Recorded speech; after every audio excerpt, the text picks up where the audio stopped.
Silakan Baik, Alfian. akan kita Huruf A. ambil amplopnya. Huruf A dan masih tersegel, masih terjaga kerahasiaannya dan akan segera kita baca.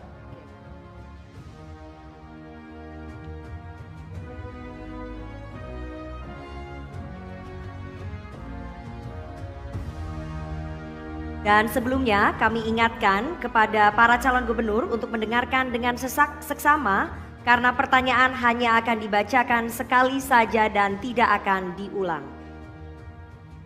Banten dinobatkan sebagai provinsi paling tidak bahagia di Indonesia berdasarkan survei Good Stats tahun 2021 dengan nilai 68,8 berdasarkan kepuasan hidup, perasaan dan makna hidup.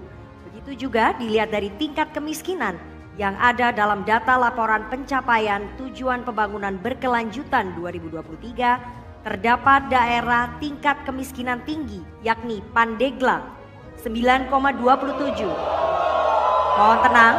Lebak 8,68. Harap Mohon tenang. Sekali lagi Tangerang hadirin, harap tenang. 6,93. Kota Serang 6,3.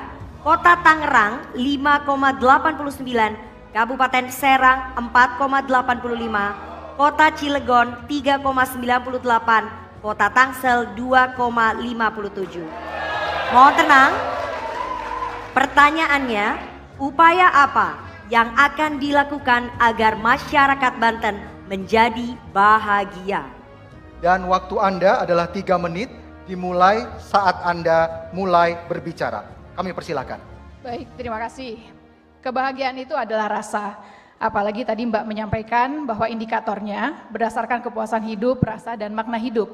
Tetapi ini semua intinya adalah kesejahteraan. Tentunya kita akan berharap bahwa kesejahteraan masyarakat di Provinsi Banten akan meningkat, di mana disparitas antara Banten Utara, Banten Selatan yang harus kita lakukan agar tidak ada lagi daerah yang tertinggal tetapi maju bersama-sama.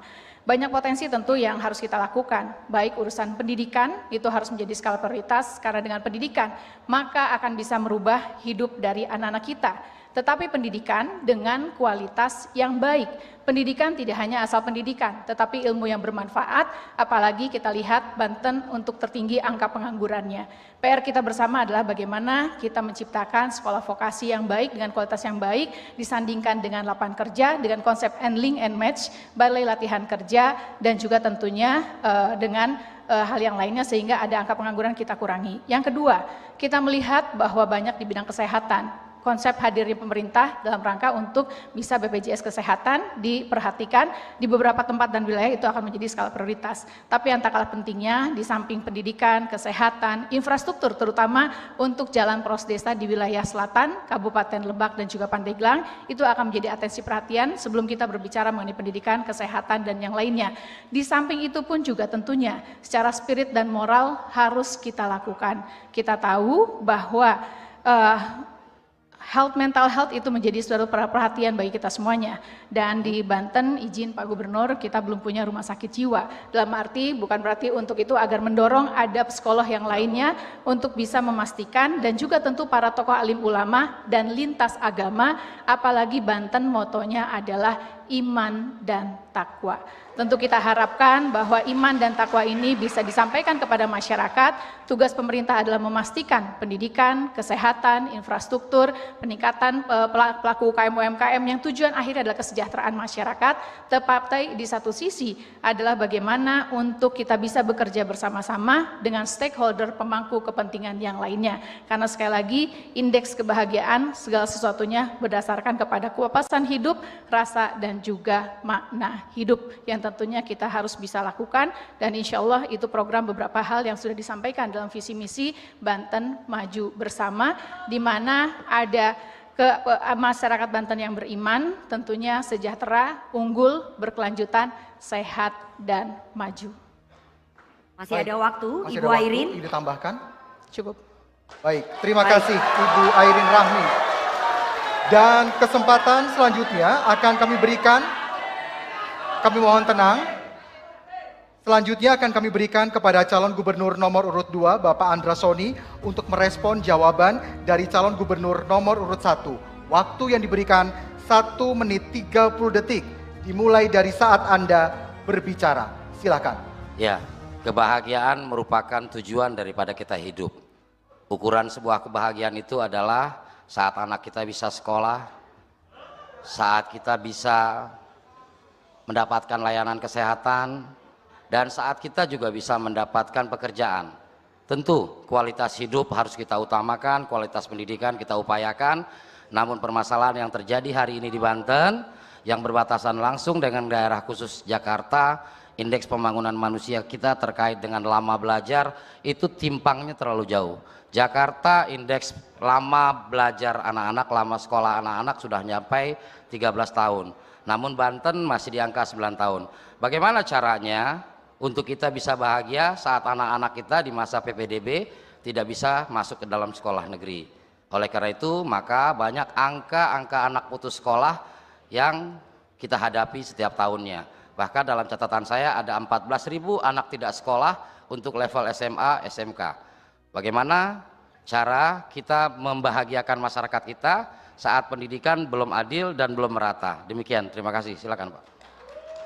Masih ada waktu. Masih ada waktu. Bapak Andrasoni jika ingin menambahkan. Belum program kita. Cukup? Baik. Cukup. Selanjutnya kami berikan kesempatan kepada calon gubernur nomor urut 1 Ibu Airin untuk merespon tanggapan dari calon gubernur nomor urut 2 Bapak Andrasoni. Waktu kami berikan 1 menit 30 detik dari Anda berbicara. Silakan. Dari visi misi dan program ada yang kita sebut dengan Pijar Banten, pemerataan pembangunan di Provinsi Banten dan juga merubah wajah Serang sebagai ibu kota provinsi. Banten hari ini sudah 24 tahun dan tentu kita akan sangat berharap bahwa kota Serang menjadi simbol dan kebanggaan bagi orang Banten bahwa Banten ibu kotanya adalah kota Serang. Banyak kita akan insya Allah kita akan dengan fokus bekerja sama dengan Kota Serang tentunya di mana gubernur sebagai koordinator untuk bisa membuat Serang sebagai kota MICE, kota meeting, invention, convention dan exhibition. Karena saya meyakini maka itu akan menimbulkan potensi pendapatan asli daerah Kota Serang sehingga Serang yang hari ini masih seperti ini akan ada percepatan pembangunan. Ruang-ruang publik, ruang terbuka hijau bagi masyarakat untuk bisa melakukan rekreasi.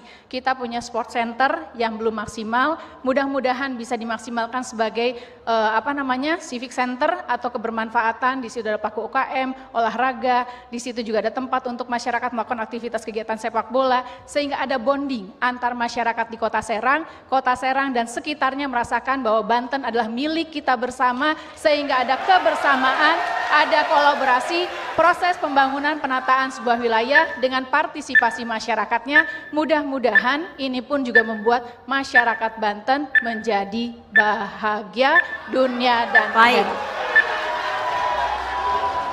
Pendukung dimohon tenang.